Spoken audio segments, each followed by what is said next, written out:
Hey Bookaholics, and welcome back to another video. Today I'm bringing you a list of dark fantasy books that are on my TBR.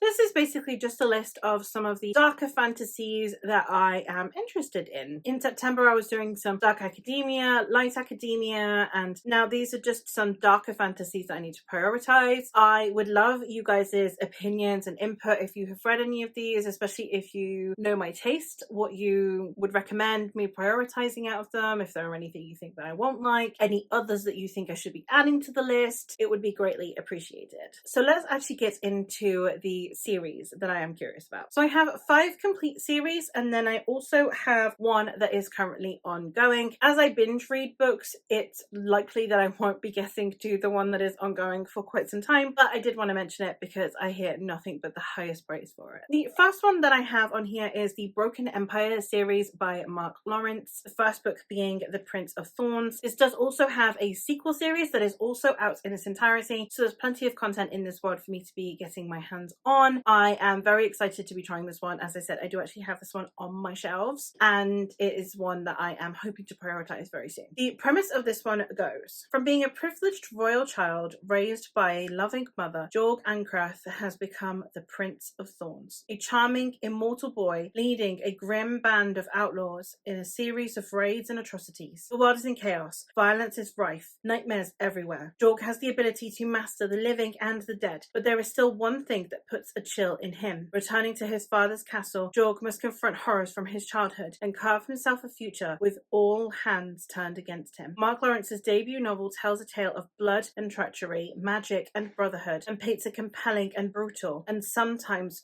beautiful picture of an exceptional boy on his journey toward manhood and the throne. I have heard there are some horrific depictions in here and some very intense scenes in here, so I am going in with caution, and I am hoping that I can get past certain things that people have flagged that I might dislike. So we shall see, because I really would love to get into Mark Lawrence's work, and publication order seems the sensible way to go about it. The next one that I have is another one that I also own on my shelves and am excited to get to, especially since I have heard that this is essentially the adult Throne of Glass, which, whew, hella comp, I am here for it. So the premise of the Nevernight Chronicle, with the first book being Nevernight by J. Kristoff, is: daughter of an executed traitor, Mia Corvair is barely able to escape her father's failed rebellion with her life. Now Mia is apprenticed to the deadliest flock of assassins in the entire Republic, the Red Church. If she bests her fellow students in contests of steel, poison, and the subtle arts, she'll be inducted among the blades of the Lady of Blessed Murder, and one step closer to the vengeance she desires. But a killer is loose within the church's halls. The bloody secrets of Mia's past return to haunt her, and a plot to bring down the entire congregation is unfolding in the shadows she so loves. I'm very excited. Next one I do have something else by this author, but I don't have this series. And the other series that I have, I believe, is not as dark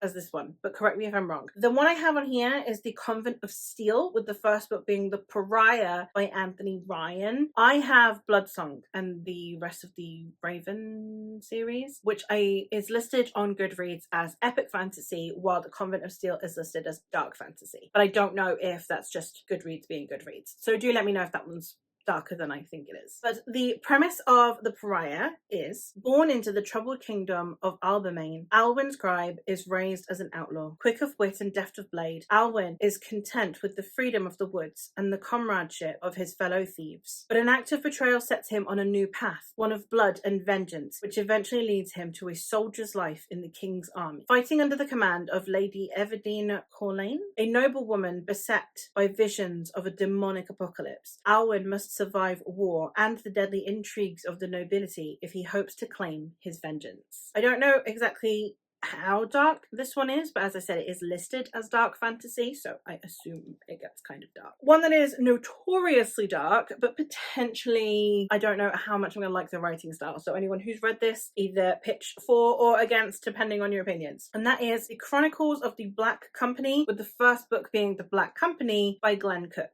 This one is a more classic fantasy. I do believe that it's kind of often considered the founder of the grimdark subgenre. I don't know how accurate that is. authors, but several authors that I greatly admire do cite his books as an inspiration for their works, namely Anna Smith Spark, who I absolutely adore and is one of my favorite authors. So I am excited to try this one, but I am cautious. And the premise of this one is, some feel the lady, newly risen from centuries in thrall, stands between humankind and evil. Some feel she is evil itself. The hard-bitten men of the Black Company take their pay and do what they must, burying their doubts with their dead, until the prophecy, the White Rose, has been reborn somewhere to embody good once more. There must be a way for the Black Company to find her. I don't know how dark that sounds to me. It sounds very typical classic fantasy, but I'm assuming that they kind of commit some atrocities along the way while they're trying to find the chosen one. Last one of the series that are out in their entirety, as far as I'm aware, these are all out in their entirety, is the Prince of Nothing series, with the first book being The Darkness That Comes Before by R. Scott Bakker. It should be Bakker,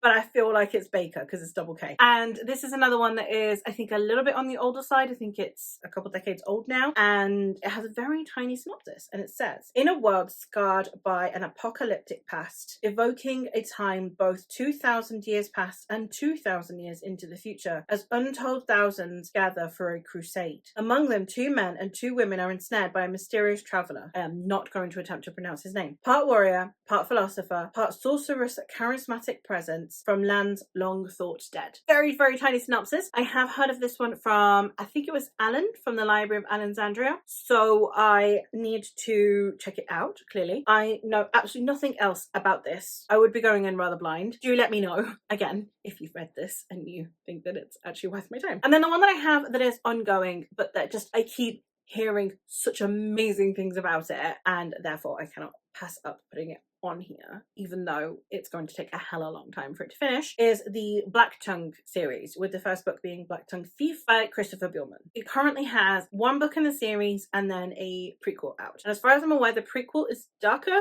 than the first book, because this is kind of the Joe Abercrombie element of, like, it's dark but it's humorous at the same time. A little bit of a divergence from the rest of the ones I have on here, but still I think would apply, but I'm unsure. I don't know if it's just the prequel that's the dark one. I don't know.